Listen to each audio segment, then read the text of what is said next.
Blessings, everyone. You are tuned into a Selah Mindset production. I am your host, Steph Jones, also known as Lilac Kalandra. I'm a marriage and family therapist and a mindfulness life coach. And I am joined by an amazing team of panelists as we discuss what has been going on with the fatal domestic violence instances. We have experts in domestic violence, we have clinicians, therapists, counselors, all to weigh in on their perspectives, give facts, give a way forward so that we can come together as a community and figure out what is going on.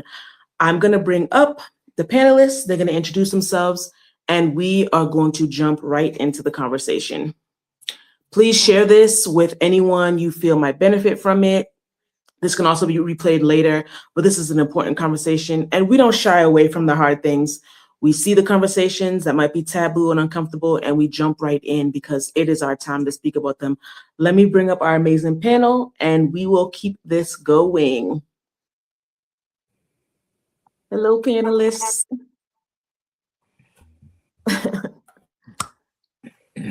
Awesome. Thank you so much for being here. You all quickly answered the call when I sent out a message saying, who wants to chat about this? I appreciate you so much. And I know that our viewers will be so enriched by what you have to share. I'm going to have you introduce yourselves, and then we're going to flow in and out of the conversation. I want to do a few just housekeeping rules.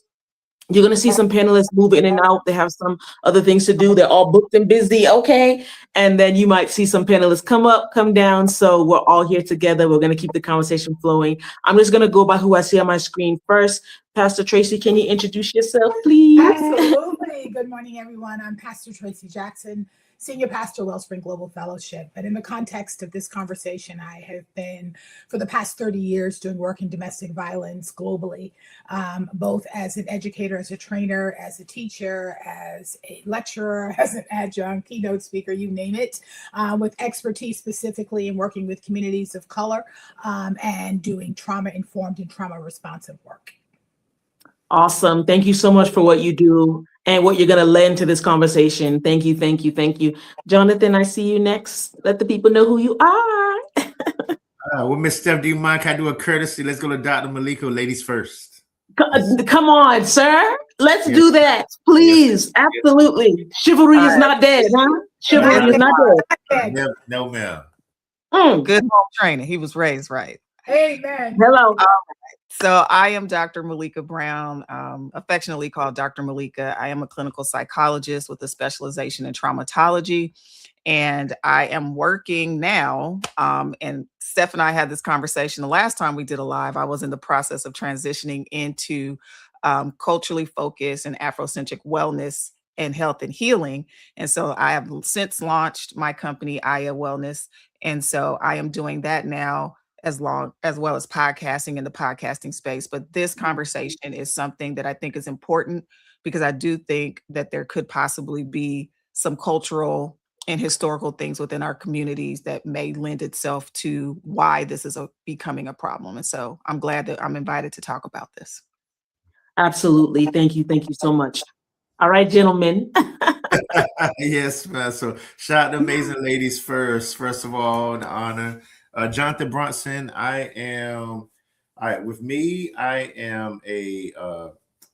master in social work. I'm a trauma-focused CBT certified therapist, a resilience educator where we do a lot of trainings in schools. I also have done, like Dr. Malika and Pastor Trace, I've done 3 to 5 years of work where I would facilitate groups, male groups called Move and women groups called Wave in Nash County, which were women offenders as far as domestic violence. So I know, on a personal note, my sister was dealt with that. My niece was born into domestic violence. So it's something I'm very serious about and committed to. That's it. Also, Dope Fitted Therapist, Instagram, but I'm here to show love. So thank you for the opportunity. Awesome. And we had our final panelist come in. I'm going to let him introduce himself. Well, good morning, everyone. Sorry, I had another client I had to meet with. All good. All good. and Lady Lilac, thank you for having me to come and be a part of this most necessary conversation. And thank you for inviting men to come on to discuss issues that involve men, so you can get our viewpoints. My name is Khalid Scott. I'm a social worker, been doing this 33 years, domestic violence counselor, working with both perpetrators and victims. I'm a dad of a daughter, a son of a Black woman, an ex-husband of a Black woman. I love Black women, and we are not going to continue to hurt Black women.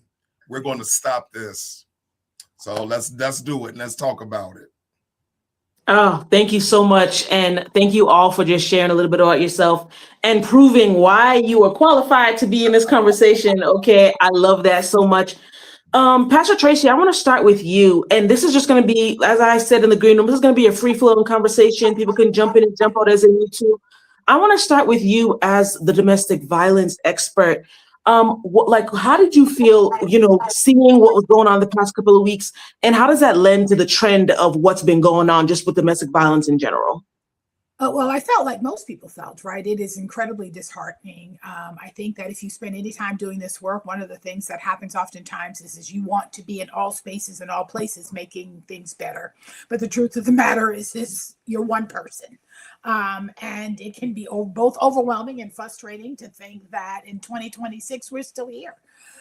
Because as I said, I've been doing this work for 30 years, and I often say that I'm working myself out of a job. I'm working myself out of assignment, but the truth of the matter is that's not exactly what we're seeing when we look at the trends.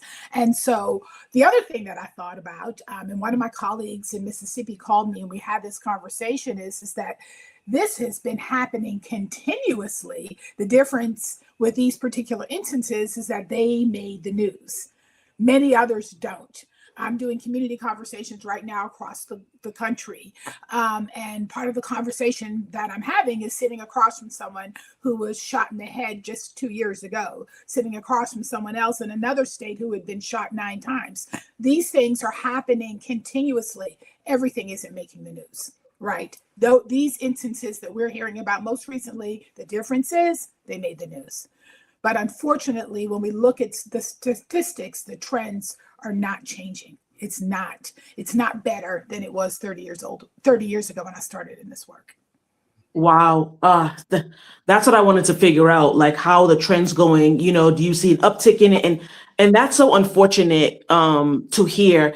And, I want to go back to what was mentioned, about bringing men into this situation.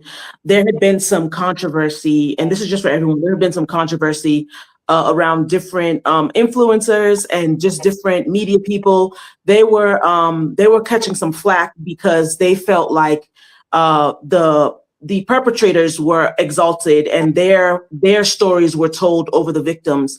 And sometimes when we just focus on certain things, other people are going to be offended. I say that to say, and it is so important that we have everybody in the conversation, right? It's because this is not just one person's thing, right? So it is men, it is women, and in our community, right? We're in the Black community. We have seen things normalized so much, right? And we have seen things shoved right under the rug so much in the church, in our homes, in our families.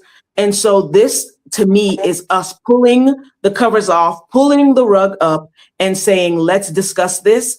And much to your point, Dr. Malika, about the cultural context of it, I would like you to share about that.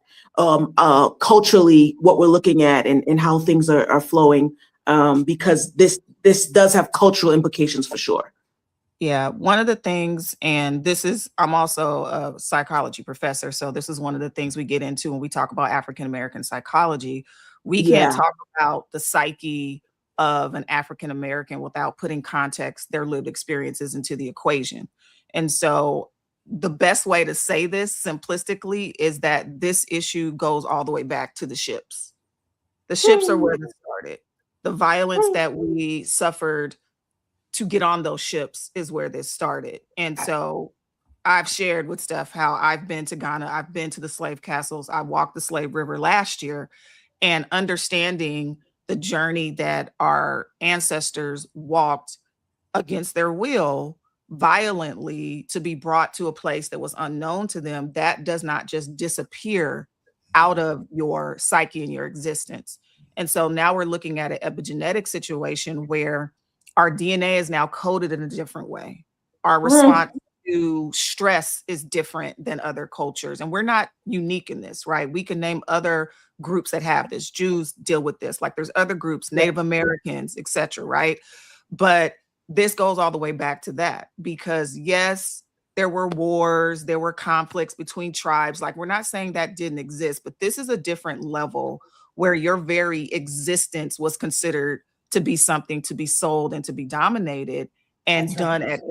at any kind of capacity. Absolutely. And so, not to give excuse, but to give context, because I'm not a person that believes in making excuses. There's still accountability. There's still work we should have done since then in order for us to heal. But I think we have to understand that us, and I'm going to say this as a church kid, I'm a PK, so I'm going to say this as a kid who grew up in church. Mental health therapy was not something that was encouraged. It was pray about it, No, man. fast, talk to your Jesus will pastor, fix it. Mhm. fix it. And I believe that you can pray and have faith, and you can also lay on the couch if that's how you get your therapy, or be on the screen. Absolutely. Come on. They work together. They're just tools. Our faith is a tool. How do Yes, you it think they got through the Middle Passage? Their faith was the tool that got them through. Yes. So we have to deal with these heart issues and head issues that we have as a culture, or we will not see an improvement in the trends that Pastor Tracy was talking about. These trends are actually going to probably get worse because the current society exacerbates what's already there. Like now they're openly, there's no political correctness. They're openly attacking us as a people. And so imagine when you're diminished, your value is diminished openly, what that does to you, the stress that that causes to you. So there's definitely historic issues here that we have to dig into and address. Absolutely. Yeah. Yeah, that's all of that. You know, one of my Jump favorite in. books to have my students read is the book It Didn't Start With You. Because sometimes in order to understand the end of a thing, we have to go back to the beginning of that thing. And more oftentimes than not, what we understand is it didn't start with you. It is that historical, that generational trauma, all of those things being brought forth. And when those things are not addressed early on, then they become a part of our DNA. Just as you said, you know what, we might need more than an hour is all I'm saying. That's what I was saying, like, and we're going to need more than one part. We had talked about that. This is not just a one part. This is a 2-part, 3-part, as much, because you can never exhaust this conversation, especially, and if it's coded in our DNA, it's not going to be something that can be solved overnight. So yeah, Khalid or Jonathan, jump right in, please. Go ahead, Brother Khalid. Okay. Refresh my memory on the specific question you asked, Lala. Yeah. No, it's really, you can even respond to what's been said. I was talking about the cultural implications, and I really want you to elaborate on what you were saying about, thank you for inviting the men here, because that was intentional. All of us women could have just been here talking. Of course, Black women are the most affected by domestic violence. Not to say that men aren't affected. We could, all three of us, I could have had a panel of 6 women. We could have been yapping it up. It was important to have the Black male perspective. And so please elaborate on that. Absolutely. So last week I did a post. And I posted the 7 Black women who were killed by intimate partners. One who I knew who was killed by her son, right? And I did the post. It went viral, 3,000 likes, shared by 300 people. And I posted it all over social media. And I got the response that I didn't think I would get. The women got because on the post, I basically said, us Black men have to protect our Black women. So hundreds of women, thank you. Thank you for being one of the only Black men I've heard say we got to protect our women, which is weird to me because it should have been the first thing that us brothers should have been saying in response to multiple women who look like our mamas, our sisters, our daughters, our nieces, whoever. But then I got the other responses in my DMs from Black men saying, Khalid, wait a minute. How do I protect Wonder Woman when I'm not Superman right now? Mm. Oh, brother, talk to me. What does that mean? Khalid, though I'm 55 years old, I'm that molested little boy that some 18-year-old girl molested. So how do I protect women when I haven't been protected? Mm. Khalid, I had that dysfunctional mama who did drugs and brought men in front of me, men who beat my mama. So I grew up thinking that's what us men are supposed to do to women. Because the first woman I loved, I watched my daddy and all those other uncles hit her, and she loved him. And I wasn't prepared for that conversation. Ladies and gentlemen, I wasn't prepared because I wasn't thinking about it. I grew up seeing domestic violence and infidelity, and it made me want to protect my mama and my granny and my aunties and my girl cousins. But a lot of men saw the reverse. They thought women women like the man who manhandles them. Mm. So that twisted thinking has spread. Correct. And now we're seeing the negative manifestation of it.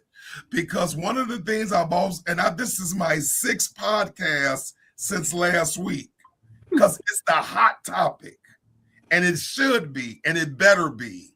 Mm. And when I'm talking to both sexes, right, and I'm hearing the feedback of, wow, Khalid, this is how I thought I was supposed to show up. I'm mentoring young men in their 20s and 30s, and they're like, they call me coach. Coach, women don't like us nerds.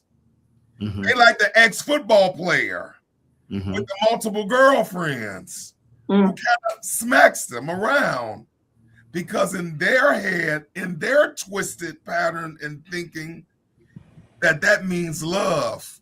Love comes with a fist. So culturally, right, we got to disintegrate our thinking and rebuild and recalibrate. I have 20 men in my private practice, 20 Black men. At the VA, I got 40 Black men sitting in front of me, and I got 10 Black male mentees. So any given time in a month, I'm in front of 70 Black men. And I'm having to tell all 70 of them, we got to use emotional intelligence. Mm-hmm. Yeah. Gotta be better than our granddaddies and Uncle Big Walter and our cousins and our brothers. And then I got to give them proof of why we got to be that way. And I got to tell them, when men get emotional, y'all better run the opposite way. And I tell the ladies, and you can ask any lady who knows me, I said, ladies, if y'all were a fly on the wall and y'all were listening to my sessions with these men, hear me out, Tracy, Malika, and Steph, y'all would run from us if you heard the things we talk about. You would run. You wouldn't run towards us. You would run away from us, because a lot of us men are broken, and we're trying to get repaired. We're trying to heal. And thank God we're showing up in therapy now. Again, I got 20 Black men in therapy. That's a wonderful thing. I'm getting Black men call me now saying, I don't need my wife to refer me. I'm calling you directly. So it's getting better, but it's a slow transition. And last week, with all those women ending up dead, and even that man who killed his 8 babies in Louisiana, now we're seeing the manifestation of this dysfunctionality, and it ain't cute no more.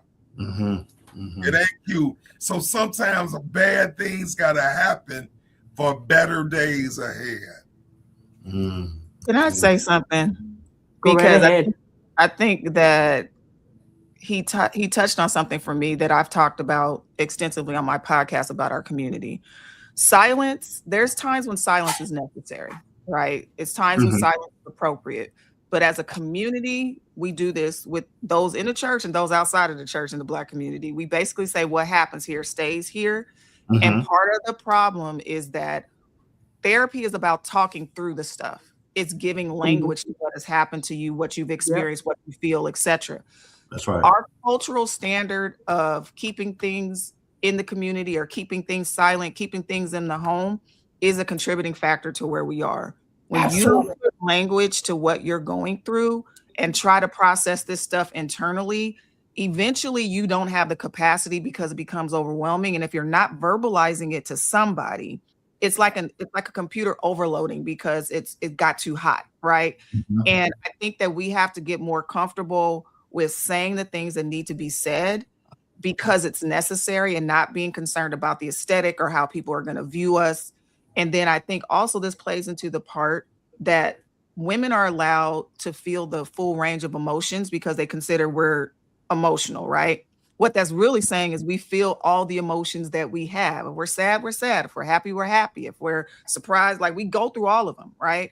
But men are bottlenecked into certain emotional feelings that they can express outwardly. And I'm like, we've done them a disservice. The fact that I didn't see my father cry until he lost a maternal figure, and then right after that, his mother, in all of my years of my life, speaks to the fact that he didn't feel comfortable enough to feel when he was sad and express that openly and not have to worry about being judged. So again, not giving men an out because there's accountability to be had, but we need to let them, if they gotta cry, that's okay. Let them feel that. Let's not stigmatize their manhood because they have tears. And let's stop running from the truth and let's speak what it is, because speaking it allows us to start the process of healing it. Absolutely. Yes. Yeah. We don't normalize crying, right? We don't understand it to be merely a release of emotion. That's all it is. It's a mechanism, a God-given mechanism to release emotion. Absolutely. And, just thinking about, the idea of what happens in this house stays in this house. We all grew up with that, right? And unfortunately, we started mimicking that in the faith world as well, right? We don't want the world to think that we don't have all the answers here. Well, the truth is we don't have all the answers, but we were never intended to, right? That's why there are doctors. That's why there are psychiatrists and psychologists. And that's why there are medical doctors. If I have cancer, yes, I'm going to pray, but I'm still going to Dana-Farber. That's right. That's right. Hello. And yeah, you know what? Because that just is so unrealistic. So it is. And then we have a human propensity to label what we don't understand. And so when we don't understand someone's behavior, we label them. And that's what we do, even in the church world. We label people based on what we don't understand. But when we understand trauma, when we understand the impact that it has on someone's life, then we stop saying what's the matter with them and we start asking what happened to them. Yes. Because until I understand what happened to you, I cannot really fully support you. I cannot. But we don't take time to understand. We know church speak. How are you? Blessed and highly favored. We've mastered all of the language, but we haven't really got to the place where we actually get to heal. When do we get to heal? When can I come to church and say, I'm not okay today? I'm not. Yeah. And who's staying long enough to supported. And be supported. And be supported in that way. That I'm saying I'm not okay. I'm not doing well. I might be still blessed and highly favored, but I'm dying on the inside. I'm smiling. I'm even serving. I'm an usher. I'm a pastor. Okay. I'm a minister. Okay. I'm a worship leader, but I am dying on the inside. And I want to jump back to something we said, and then Jonathan, definitely want to hear your voice.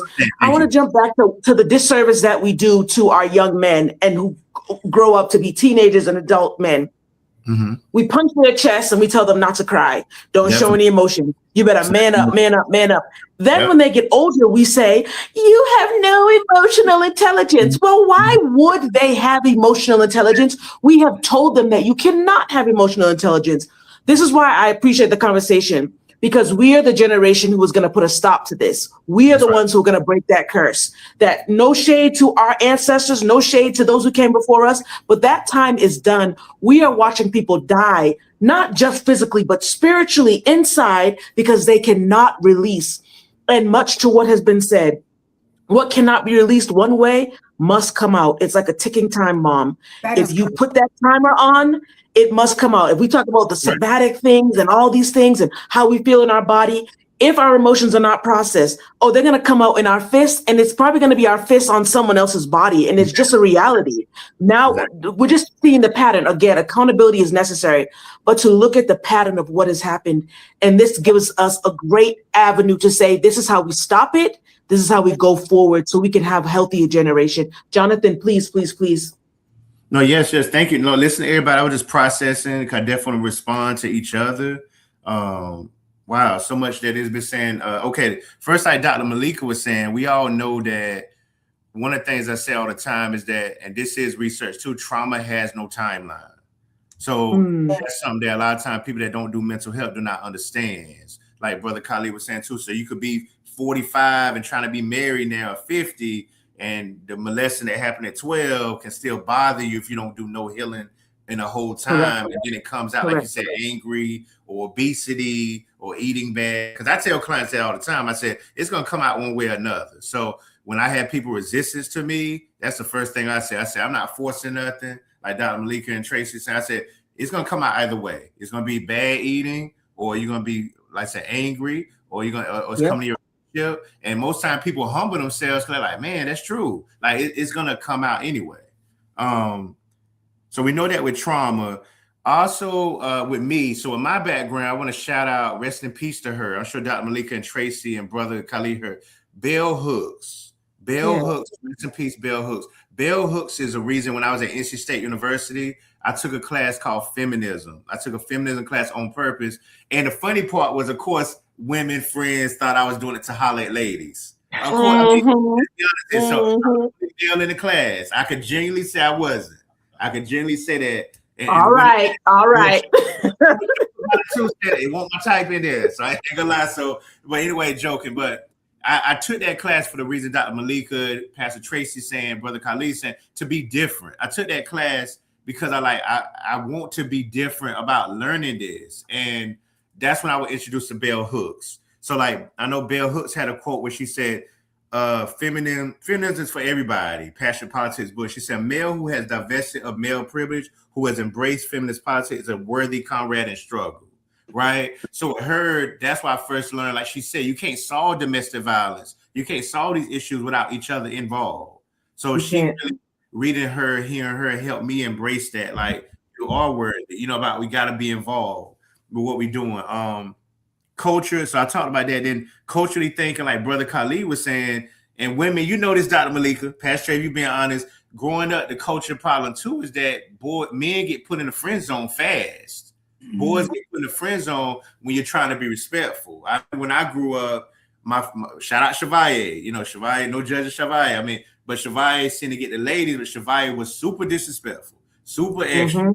And I remember I talked to a female, they had me get on the phone to be a therapist then and talk about the problem. And I remember I asked one of his female girlfriends, like, why you deal with Chevalier? Right? She's like, because I feel like I could change him.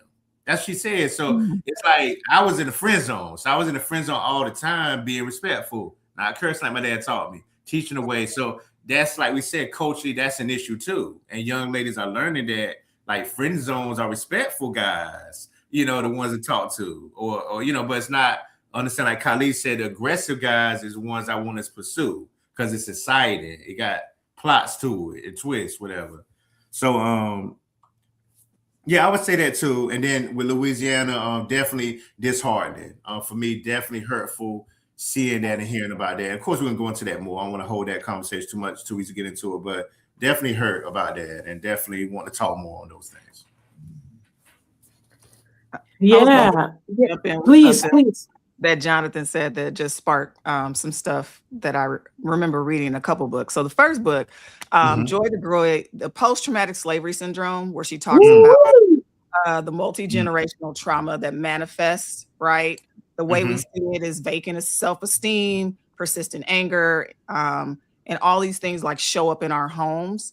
And she's basically saying there was an origin that started this, and then multi-generationally, it has basically been passed down, right? Almost genetically.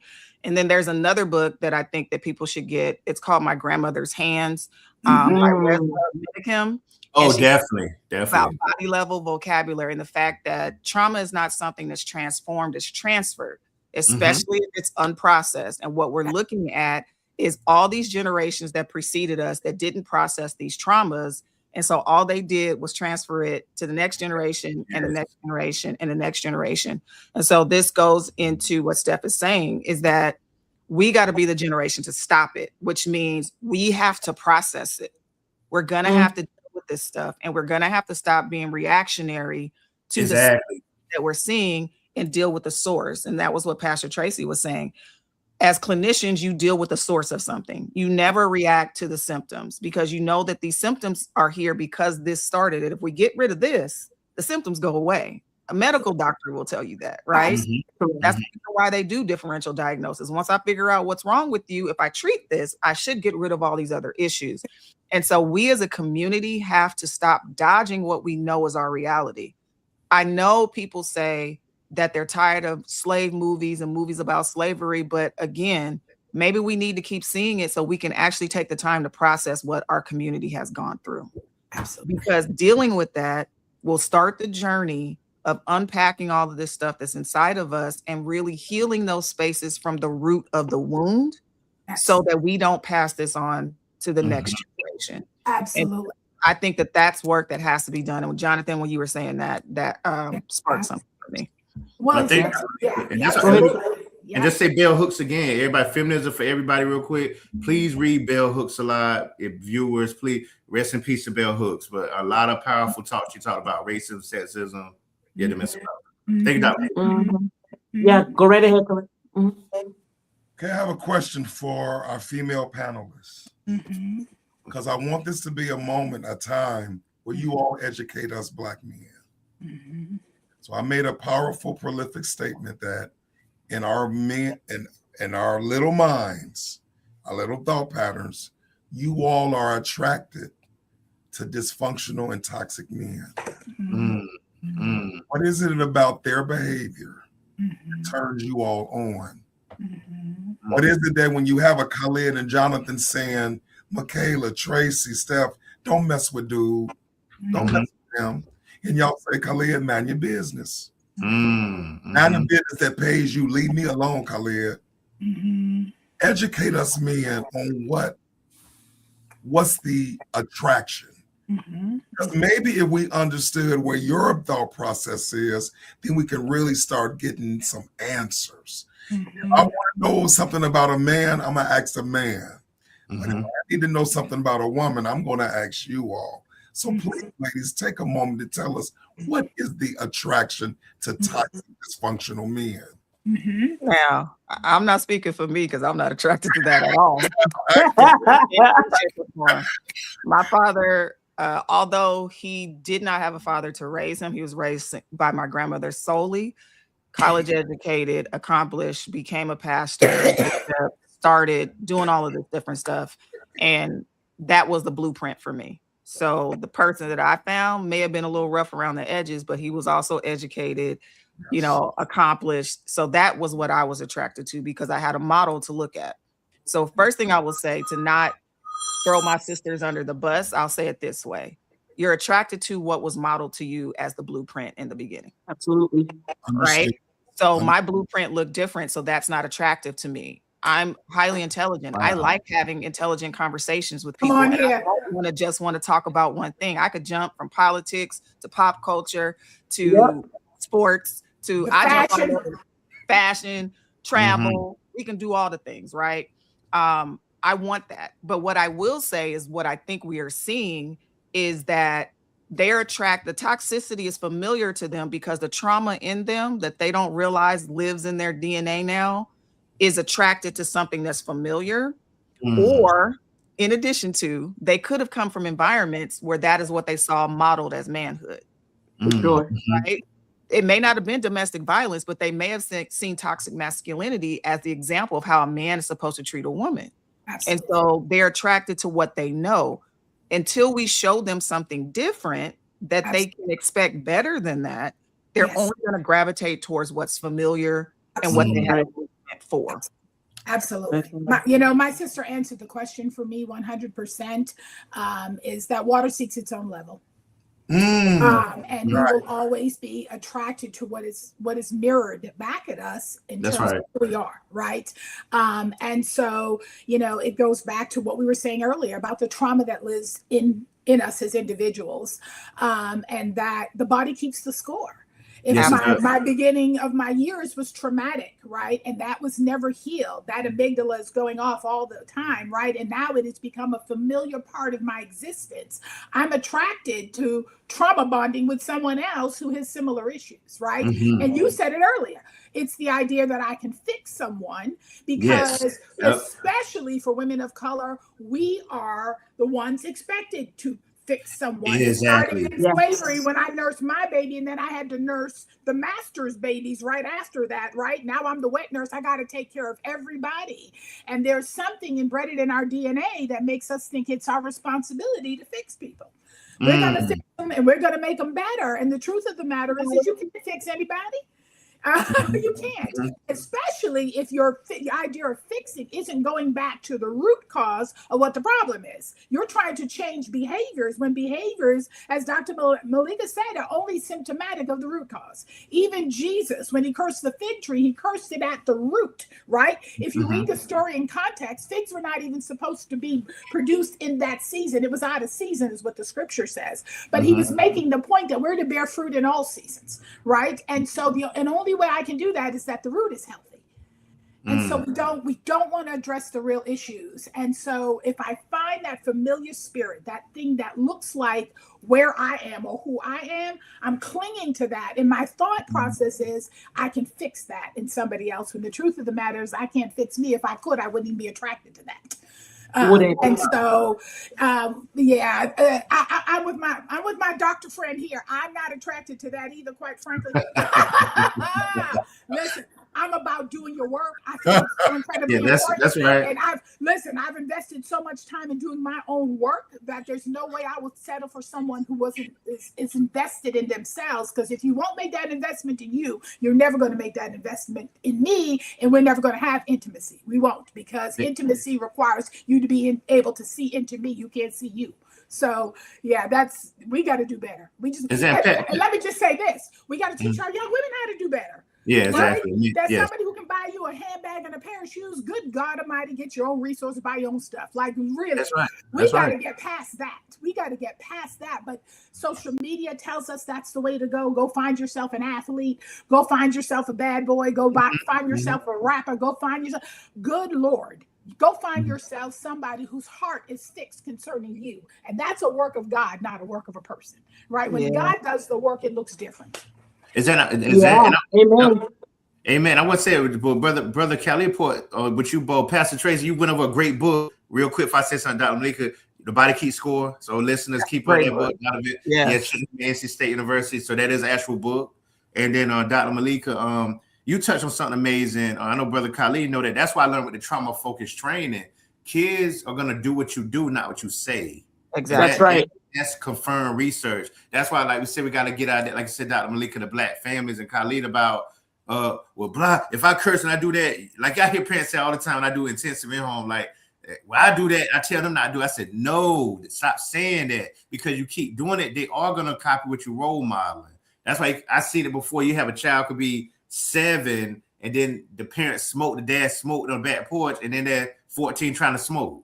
Because it's like you got to do what I had seen. So Dr. Malika, you're so right. I mean, we do what we do, what we see, and what Brother Khalid point was. That's why we copy and role model those things. Absolutely. Yeah, and that's the reality. I'm sorry. I was just going to say, I think it is important that we recognize how harmful some of these statements have been, like keep everything in the house and, do what I say and not what I do.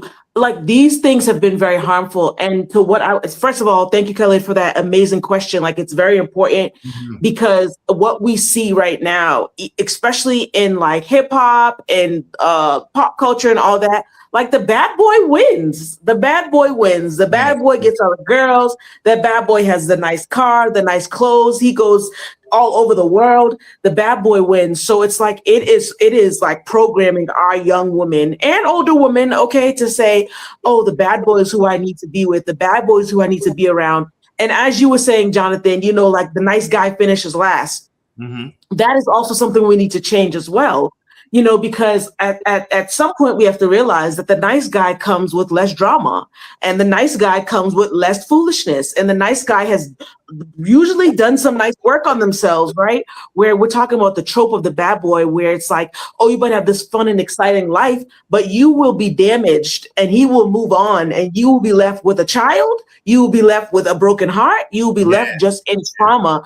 So I think it's important for us to even start telling our young women too, right? Like, I know what society is saying. How do we reprogram them to say the bad boy needs a lot of work? And if you don't want to become his mother, his chauffeur, okay, his therapist, if you don't want to start checking off all these things on the list, and most of us don't, right? We get into these relationships, we don't get into it saying, oh, I want to be these things. We end up doing it because that's what we were trained to do.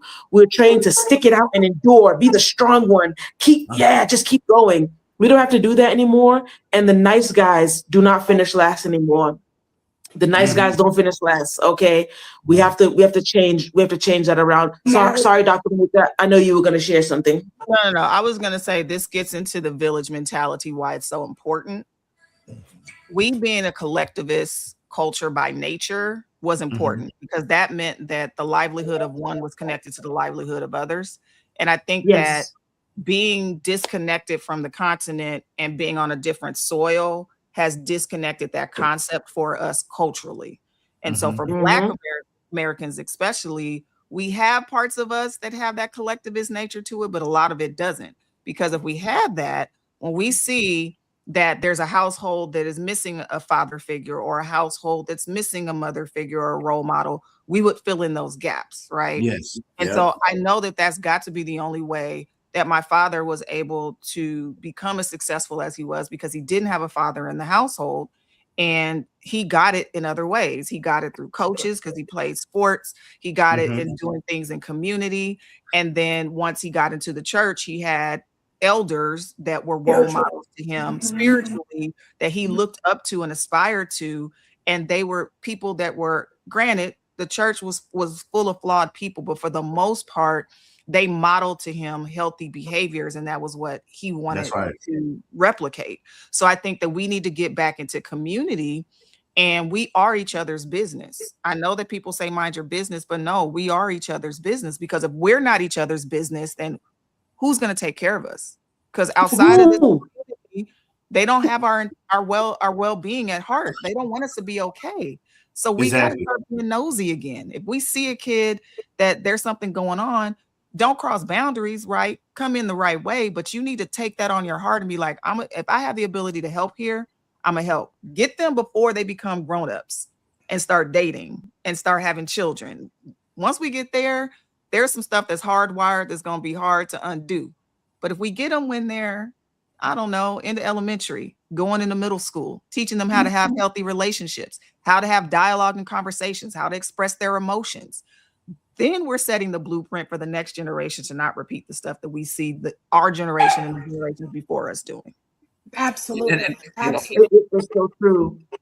It's so true. I just want to say this really quick, Jonathan, then I'm going to pass it to you. What that sparked in me was that the community equals accountability.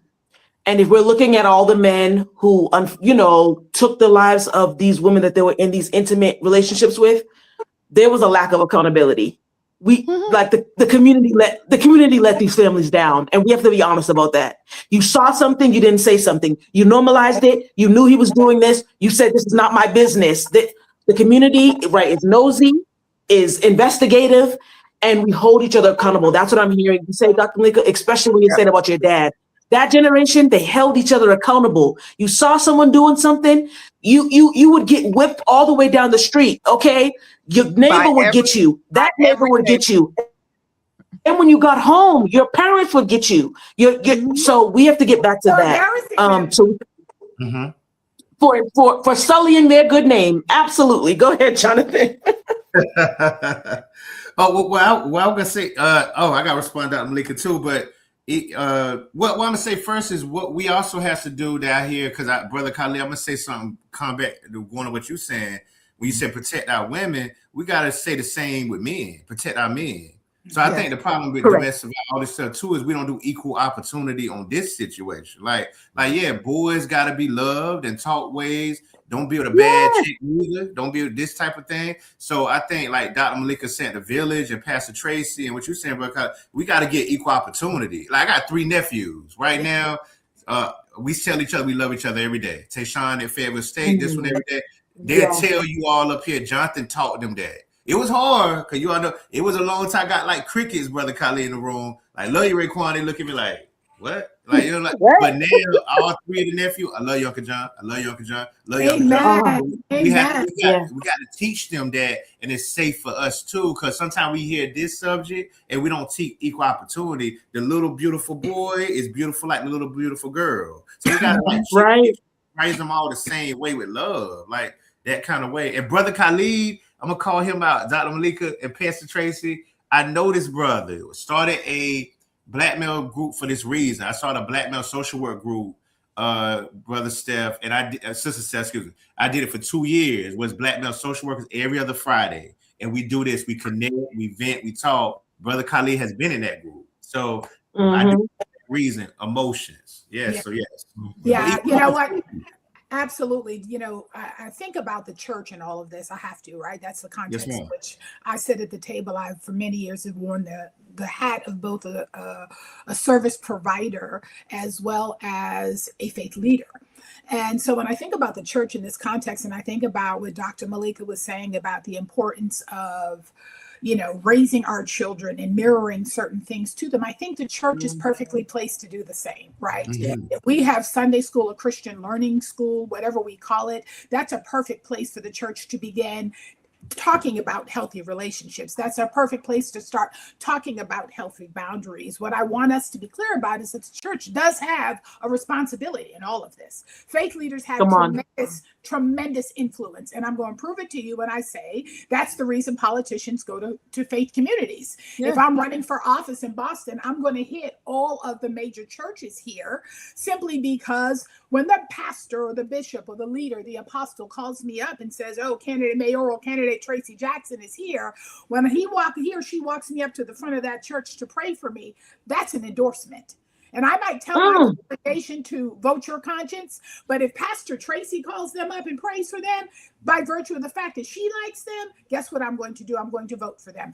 That influence matters. When we look at statistically men who complete batterers intervention programs, men are 5 times more likely, 7 times in some statistics that I've read, more likely to complete batterers intervention if their faith leader suggests that they go than they are if the court requires them to go, because I care what my faith leader thinks about me. And so we have a responsibility to be a part of that coordinated community response. We have a responsibility to broaden the safety net. We have a responsibility to talk about these things in the church. When I go in a church bathroom, anywhere I visit, I'm looking on the inside of the stall to see whether or not there's information there about human trafficking, whether they're not there's those little pull-off pieces that say, are you safe at home?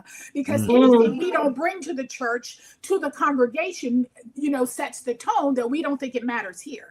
You can't talk about that here. But when we bring all of those things into that space, now people are of the thought, okay, if I have a problem, this is a safe space for me to go.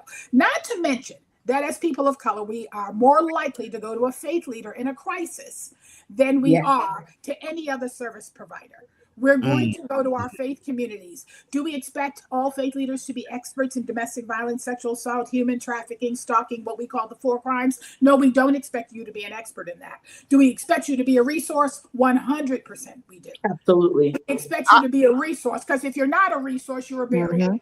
So you're one of the other. Come on.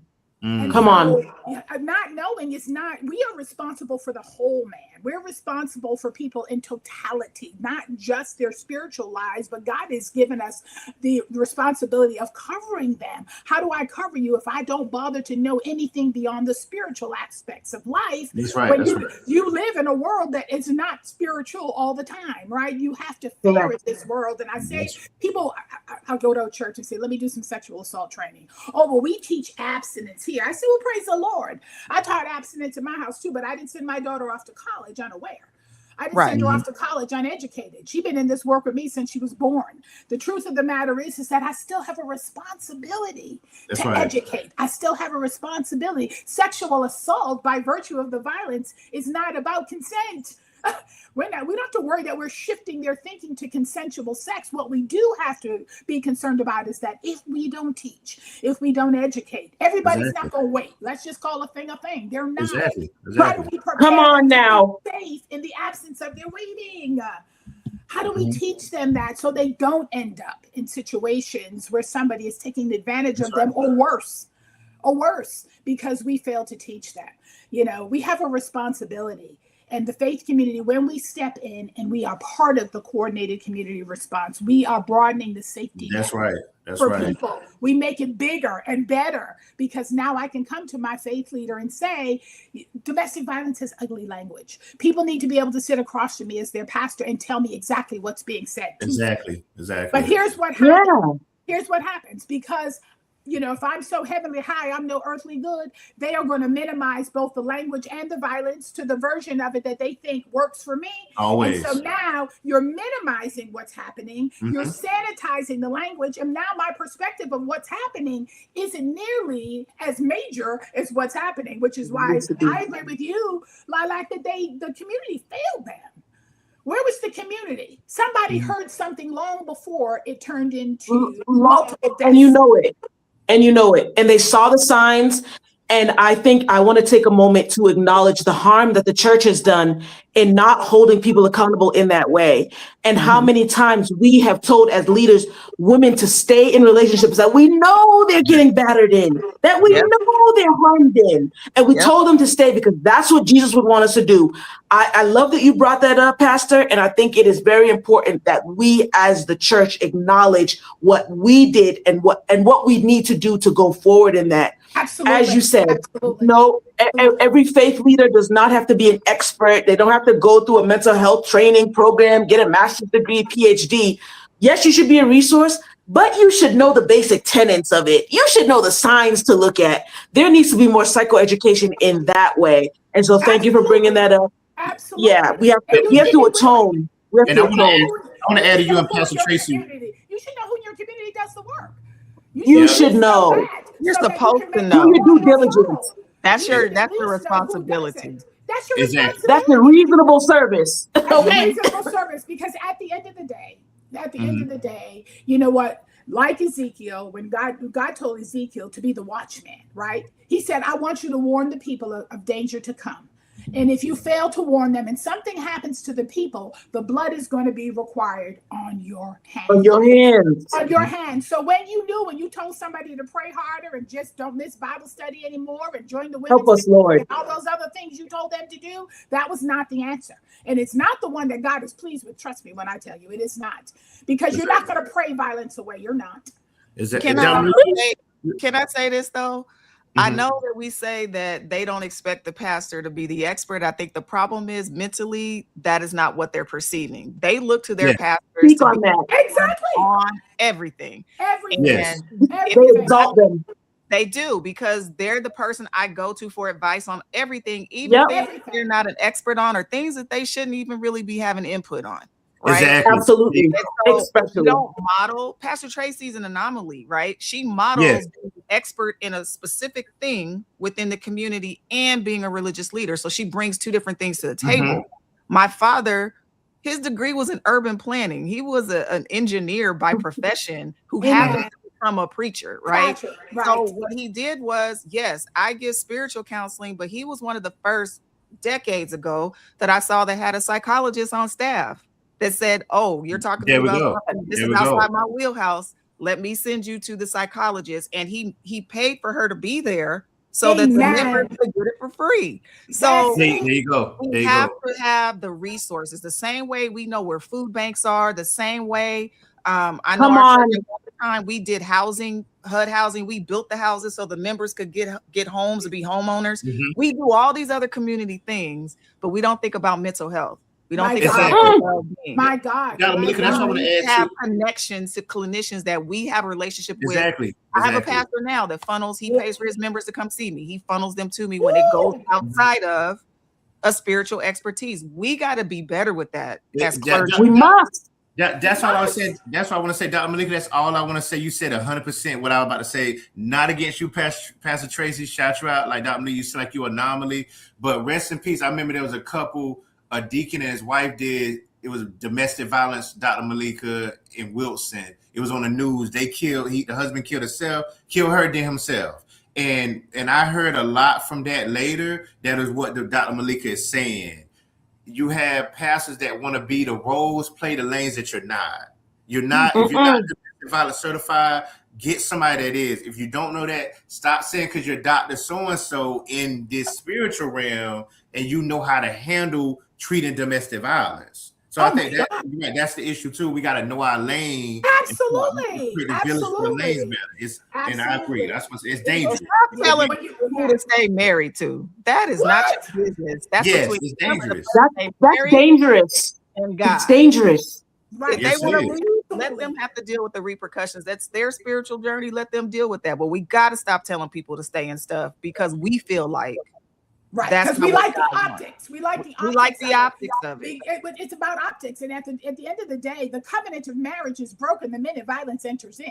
Right? Getting a divorce is the legal aspect of it, but the covenant of the relationship is broken the minute the violence enters in. Destroyed. Because he's not loving his wife the way God loved absolutely. the church. That is absolutely. And you know what? We also have to be clear that in the hands of an abuser, anything can become a weapon, including the word of God. Anything. Absolutely. Because especially the word of God. When the only tool in your toolbox is a hammer, everything looks like a nail. Period. My goodness gracious. Period.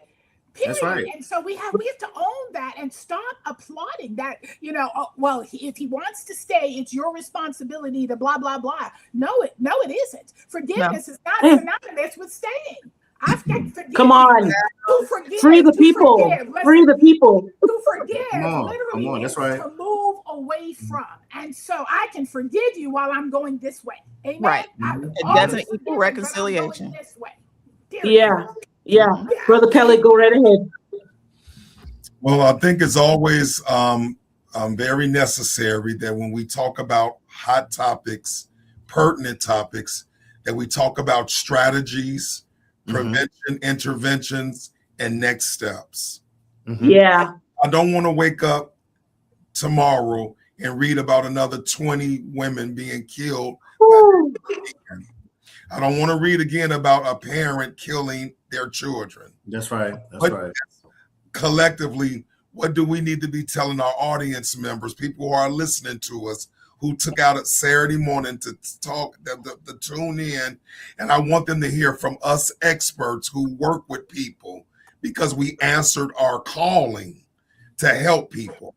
And I just want to start this part off by saying the number one homework I'm going to give to you all listening right now is I want you all to have the greatest love affair. And the greatest love affair is with yourself. Amen. Come on. Once you are in love with you, and I mean in love, agape love, then you'll raise your bar higher. And that's right. For it. You won't negotiate your bar. You won't negotiate your standards. You will have non-negotiables. And that's the start. When you see red flags, they will be beaming at you, not subtle. So when you're on a date with a guy and he tells you that, yeah, my last relationship, she went and got an order of protection against me. Why? She was crazy. Oh, yeah. You know what? I'm going to pay my half of this bill and I'm about to get ready to go. I'm out. That's I'm right. out. That's right. Both sides. More chestnut, and you're built like the rock. I'm out of here. You know what I'm saying? Come on, sir. Or, man, babe, you look like Halle Berry and you act like her too. I'm going to go ahead and say goodbye, ma'am. It was wonderful being in your company. Go and see my friend Khalid. You know, he's a good therapist. Maybe you need some things to work out on, because I don't need my car windows busted out next week. That's right. That's right. I don't text you back. You know what I'm saying? Have a standard. When folks are giving you wisdom and you trust these people in your village, listen to your friends like Khalid, Tracy, Malika, Jonathan, and Steph tell you, girl, he don't sound right. Mm-hmm. Mm-hmm. He don't sound right. I need you to go ahead and lose his number. You know what I'm saying? I want you, counseling is out here. Go and get it. That's We right. can go and find resources for everything. For everything. This thing right here is the Encyclopedia Britannica 2026. Any resource you need, it's on this cell phone. There's no. That's right. That's there right. are churches, there are foundations that do free counseling. You don't ever have to stay in a bad situation. No, sir. Again, if you be around people and go places where you are celebrated, not tolerated. Tolerated. Yeah, come on. That's right. Come on now. Absolutely. I know 46 people who are divorcing or going through divorce or who are divorced. At first, when I thought about that number, guys, I was so disenchanted. But then it hit me. The aha came. Those are 46 people who said, I'm not going to tolerate this no more. I'm not going to stay in a marriage where I'm miserable. I'm going to say goodbye. Because my friends who stayed in bad marriages, guess what the phone calls I'm getting now? Their 20-something-year-old children are acting out. And they're like, why is my kid acting out? They grew up seeing Heathcliff and Claire Huxtable. That's right. That's right. That's right. Kids heard the arguments at night when you thought Come on. they were asleep. They saw the dysfunction in the house when you thought you covered it up with smiles and trips, to Jamaica. Now we got to set a new standard. That's right. Come on here, sir. Come on. Guys, last week, because I was one of the dads who was telling my 23-year-old daughter, Anaya, you're beautiful, you're brilliant. I need you to marry an NFL football player with a $95 million contract so you can be taken care of when daddy leaves the earth. Last Saturday, I called my daughter and I said, Anaya, daddy in your head.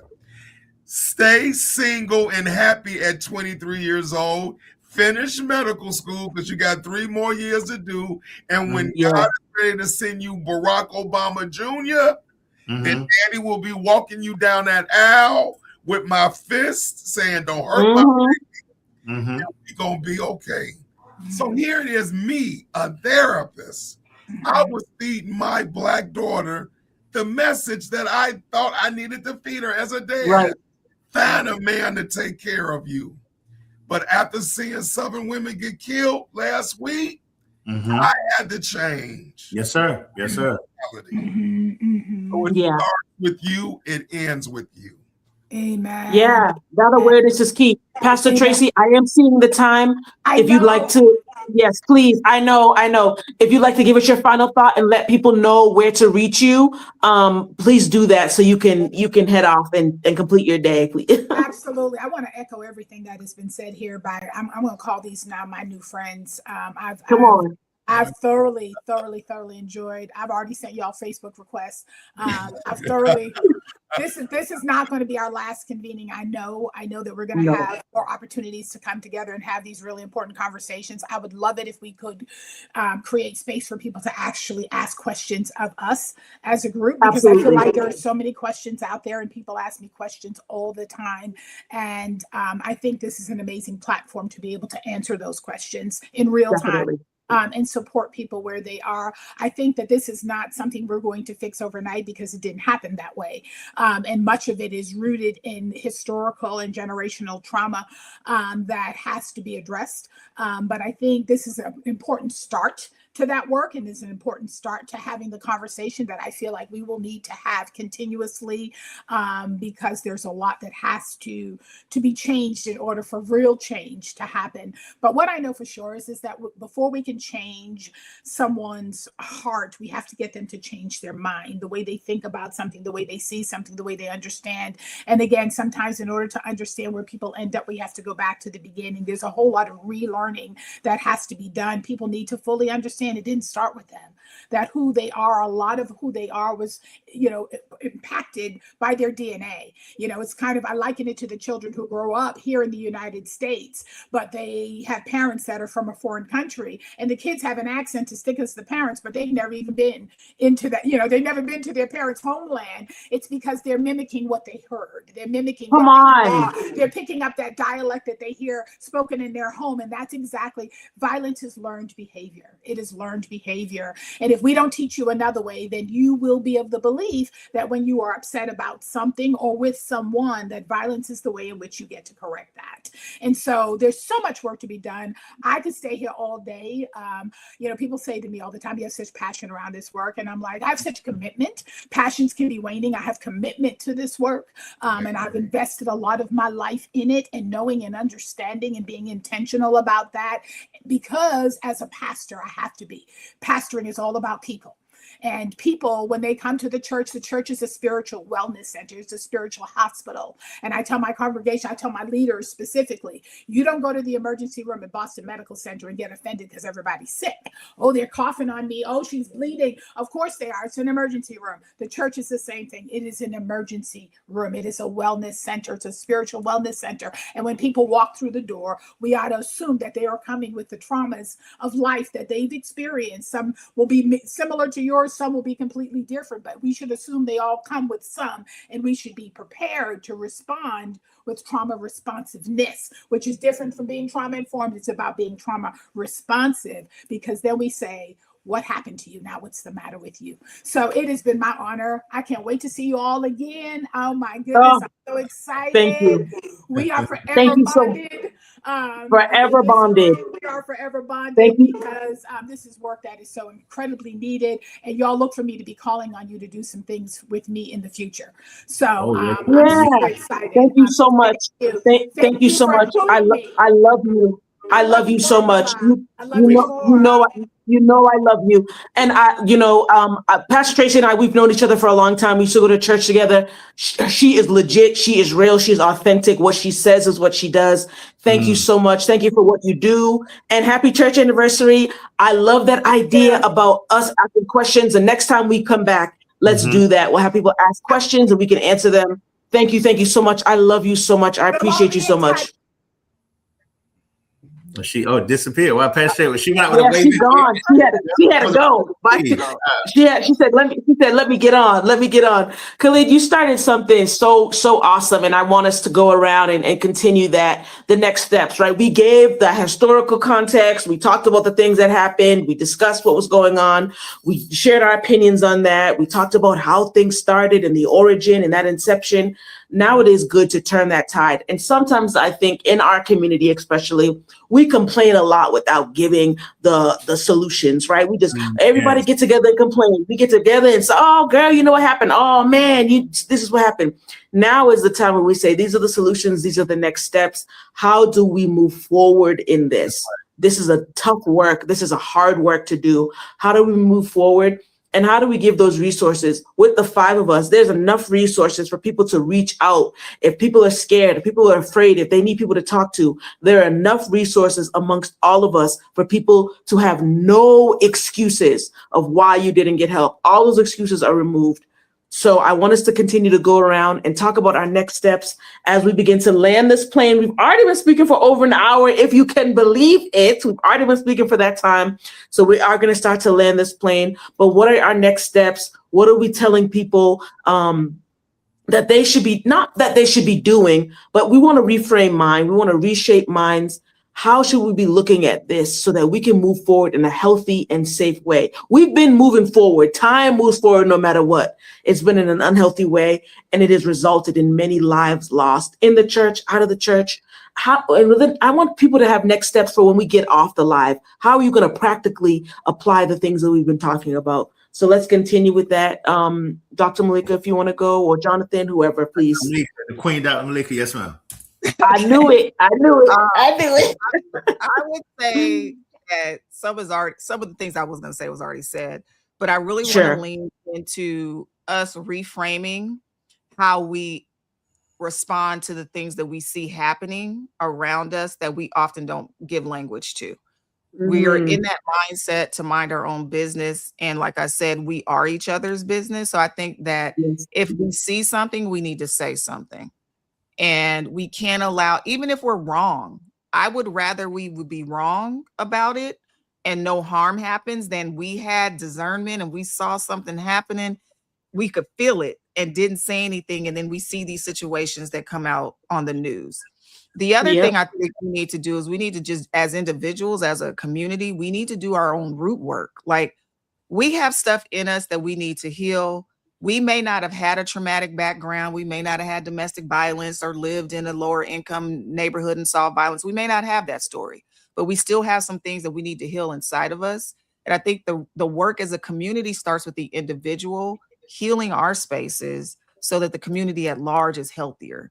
And that means that we need to be a resource and accountable to one another as people are going through these journeys, to be support to one another and not feel like I got it all together. It's okay to not have it all together. It's okay to be struggling with something. And I think, Steph, you mentioned that, you know, we got to get to the place where we can say, I'm not okay. And that people allow you to not be okay. We're not trying to fix it for you, but we're giving you the space to process through whatever it is that you're carrying.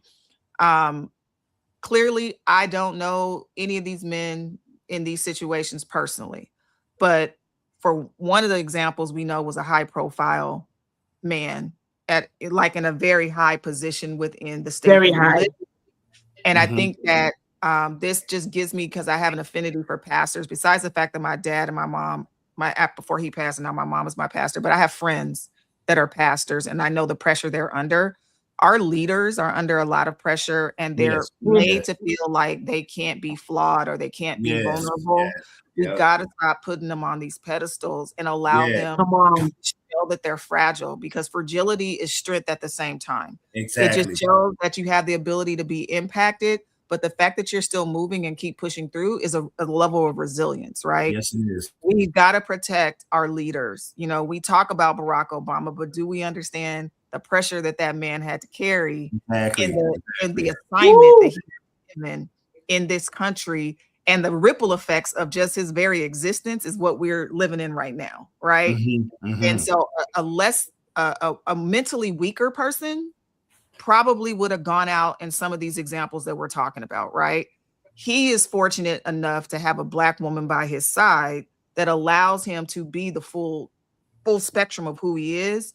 If he's frustrated, if he's sad, if he feels inadequate, she allows him to be that and she lifts him up. That's the community, right? I cannot stress it enough. We need our community. It means I may not know you, but you're still part of the community. And because of that, I want you to be okay. And I think that we got to get back to that. We've got to get back to caring about each other, because the more we do that and the more connected we are, the stronger we are individually. That's right. Yeah, spot on. You know what I mean? And like he was saying, the high profile man, you know, he was in a couple of high profile groups. He was in a fraternity, he was in another group.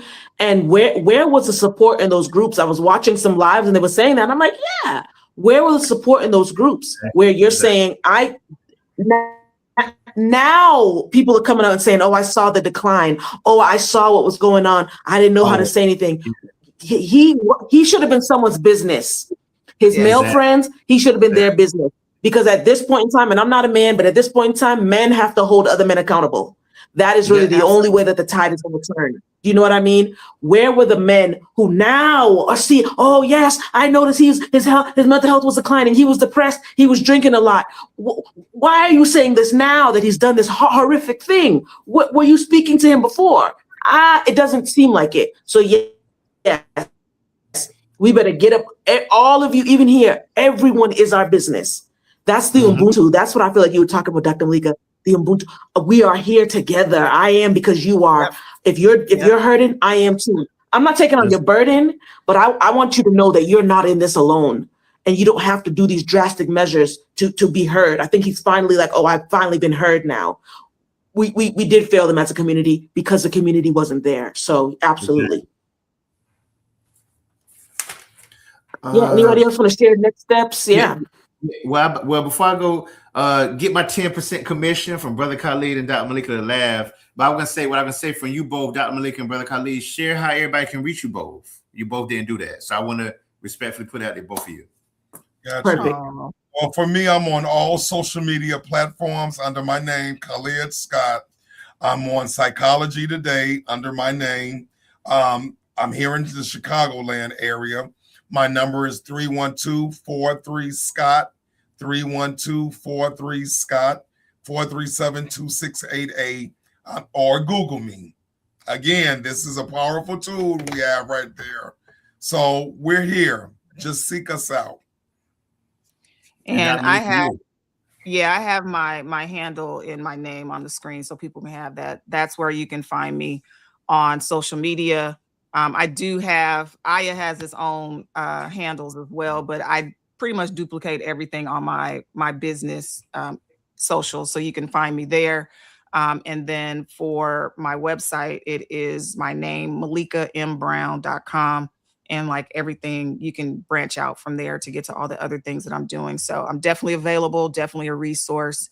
And I do agree that this conversation needs to continue because I feel like we could get into some problem solving and some next steps in the next conversation. Yeah, we did. And I think that's the okay. I'm sorry. Perfect way for it to shift. No, I'm sorry. I'm saying I think that's the perfect next step. That's the perfect way for it to shift. And Khalid, I saw that you dropped your Psychology Today link in the chat. Dr. Malika, if you could also drop your links in the chat, in the Facebook chat, so people can know where to click and grab that information in that way. Brother Jonathan, please do the same so people know if they need to reach out to you. That's the perfect way to do it. So everybody, there are resources available. There are resources available. There are clinicians of color, Black clinicians who are available and ready. We're removing all excuses. The time for help is now. There are plenty of resources out there. That's right. Sister, I'm gonna go a different approach with mine. I know Dr. Malika brilliantly done it, Brother Khalid. I do agree about self-esteem, but I'm gonna go. I feel in my heart about is somebody preferably watching that's really going through and seeing it differently about how I'm gonna respond, being in their shoes. So. What I'm gonna say first is with me, I want to end with most important about the solution, like Brother Khalid said. But me, the Dope Fitted Therapist on Instagram, Jonathan Bronson Facebook, could Google me too. UTBG.tv. That's Unafraid to Be Get, the organization I started for youth. Can reach me on that too. UTBG.tv. Unafraid to Be Get is what it stands for. But here's what I would say. One is I thought about a lot that Dr. Malik and Brother Khalid was saying. I'm gonna just call us all out on this. We do a bad job to make time for each other. Let's just say what it is, right? We all do a bad job of that. It don't matter what our position is. Like, let's say, for example, I saw Dr. Malika. Well, I ain't gonna use that. Call Dr. Malika to be mad. I ain't gonna use her as example. Let's say I saw Minnie Mouse. I saw Minnie Mouse, right? And I'm like, Jonathan, how you doing? And I had done this before, so I'm not lying about my experience. I'm okay. I'm kind of stressed. Okay, God got you. Oh, okay, Jonathan. I hope you be good. And they're gonna walk by you. So a lot of times, like we so rushing, we so busy all the time, getting money, doing what we doing. Like Brother Khalid said, gotta see a client at 2:30, whatever, right? So we so busy that we all have to be intentional. Hey, let's let somebody else get a little upset. If I get in, my boss like, I'm sorry, I'm for 30 minutes late. We got to take more risks too. Like, hey, okay, all right, buddy, let's get on with. I was 30 minutes late, but let me be 30 minutes late to save a life, right? So, but we so conditioned of busybodiness that we don't make time if somebody is transparent. And sometimes, to be honest with everybody in the room, and Dr. Malik, you know what I'm saying, and Brother Khalid, I do that with Khalid, make myself a case experiment. I do that on purpose to be transparent with people walking by. Most people don't stay talking to me. It's like, They can't handle it. I can't. Pray for you, brother. You be good. So much time I'm good, man. I'm kind of stressed. I'm overwhelmed. I do it a lot on purpose. And a lot of time nobody stays. It's like, yeah, people just keep going. So I'm like, what if I say I got a bad thing in my relationship right now? Oh, okay. Well, I hope you and her work out. See you later. You know what I'm saying? So like, it's really what happens, and we all gotta be intentional of that way better. So I want to start with that. I also hear what you said, sister, too, about people would say the problems are not the solution because Brother Khalid, they're scared with self-esteem. And Dr. Malika, I know families like that now that prayerfully they may need a split, but instead they're talking problems, and instead of talking solution, just the problems, and then try to skip and change the subject. Oh, yeah, I'm going to go see the Michael Jackson movie. No, we ain't talking about that right now. The divorce might happen, right? But people will switch it up. So like self-esteem, everybody don't have that self-esteem to honor that, right? So here's what I'm gonna say that's really serious. Here's what I suggest. You may, and hear me, let me finish it when I say it. The most dangerous time, we all know, Dr. Malika know, Brother Khalid know, you know, sister, the most dangerous time domestic violence is a breakup. That's the research. The most dangerous time is when you're about to leave and break up. So you may have to, hear what I say, you may have to fake it until you make it. And what I mean is, sometimes we can have this pride, we can have this ego, because we want the person to love us. Yeah, I'm about to leave. I am gonna leave you. I'm tired of this and this and that. If you know that you don't feel it, hey, I'm gonna go to the Sam's and get some groceries. You may have to sit there and say a different answer instead of the pride answer if you're in danger. And then use that to chisel at your answers. So instead of being so prideful bad to try to make that person love you or try to make them hear you, yeah, I'm gonna break up. Yeah, I'm done with you. You may have to say, okay, I'm going to take the kids to the park, and use that to go to social service, to go to shelters in your area, and start chiseling at getting a resource so you have somewhere to stay or whatever you need. And I think that's what we have to do. When I say fake it, I'm not saying it that way, but what I mean is stop the pride. So you stop. I think we might try to convince our other that we're gonna break up as a threat to make them see it and stay with us. You see the danger, you might just have to be honest. Like, just say something different. Hey, I might do something. You want something to eat? I'm going to Wendy's. You want something? Do what you have to do to get safe out of that house. So I just want to say that too. Stop the pride about breaking up, everybody. Please stop it, especially if you see the signs. Say what you got to say and get out of there and try to make steps to be away. So that's what I would say as a realistic example, past resources. No, that's so good. Definitely. So Dr. Malika, what are you gonna say? Can I just add something to what Jonathan said? This sparked for me. I would say that we have to get better with the language of communication. So I do this often. When I ask a person how they're doing, they are not allowed to say, okay, all right. Like, I limit those generic answers that really don't give language and voice to what they're dealing with. We need to make that a practice, that when a person asks us how we're doing, we can't use those generic answers that covers up the fact that there's something wrong. We may not have it all together verbally to be able to express the totality of what we're dealing with, but we may have to say, you know what, I'm not doing well right now. I can't quite put language to all of it, but just know I'm not doing okay, right? And then that gives an indication to whoever they're in community with to be like, okay, I need to stay with them or check back around with them, see what's going on with them. For me, and I know for the rest of us that are clinicians, we start going into questions to probe to get to what could possibly be the issue, right? So when people tell me something's going on with them, I start going through a diagnostic of what things could we check off the list that could possibly be this before we get to something extreme, right? Are you not eating properly? Are you not getting enough sleep? Is your stress level elevated for an extended period of time, right? There could be some other explanations for some of the stuff that they're going through that are common things, or it could be something deeper than that, right? But don't allow people to leave your presence when you encounter them and you ask them how they're doing with just a simple, basic answer. Get a real answer, an in-depth answer. And that means you're going to have to hold yourself accountable to be accountable for your brother and sister. And that's a heavy weight Some people don't want that responsibility, but Right. I challenge you to say, as a human being, it is your responsibility. Yes, Make sure yes. that other people are okay. And if you don't have the capacity to do it or don't have the resource, be connected to other people that you can pass them to. Yes, Be part of yes. the network. That will be a Mm. very Yeah. It's spot on. And I like that you remove the okay and all right. You know, we say that. And Yes. that's what I can appreciate about the African culture, right? When they ask you how you're doing, they don't want some generic answer. You are supposed to say, I'm this, I'm that. Hey, how you doing? You know, especially when I got to South Africa, right? And we're so used to saying, you know, you just walk up to someone and you say, I need this. Oh, Jonathan, I need this. Mhm. The South Africans don't even respond to you. Hey, how are you? How are That's you right. doing? Right. Hello, nice to see you. They Mhm. force the greeting and it makes you say, oh my goodness, let me take a moment. And they say, how are you doing? And they mean it. Even in Zulu, it's sawubona. It's I see you. How are you doing? Are you okay? It's deep. You know what I mean? We have to definitely get better at being honest with people, but not just honest, but being able to hold the capacity for people. If you tell me that you're not okay, yeah, I can take a few moments and hear what you have to say. You know what I mean? I can let you know that you're heard, that you're seen. I can take a few moments. Yes. I don't want you to give me a cookie cutter answer. And we have been programmed and trained to do that. So yes, Yeah. let's get better at communication. Let's remove that. It's pretentious. It's fake. Oh yeah, I'm okay. It's like I can see your arm hanging off. Like I can see your leg is broken and you're telling Mhm. me you're okay. Like Mhm. you're not. You know what I mean? not We okay. have to provide the space for people to feel safe enough to be honest. That's what I want to say. Because people want to be honest.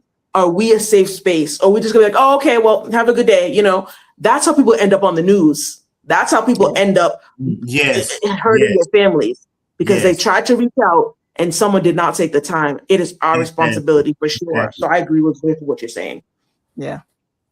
hmm Well, it's almost an hour and 30 minutes that we have been chatting. I want to say thank you, thank you, thank you, thank you, thank you to the panelists who have been on. I appreciate you so much. Thank you for what you shared.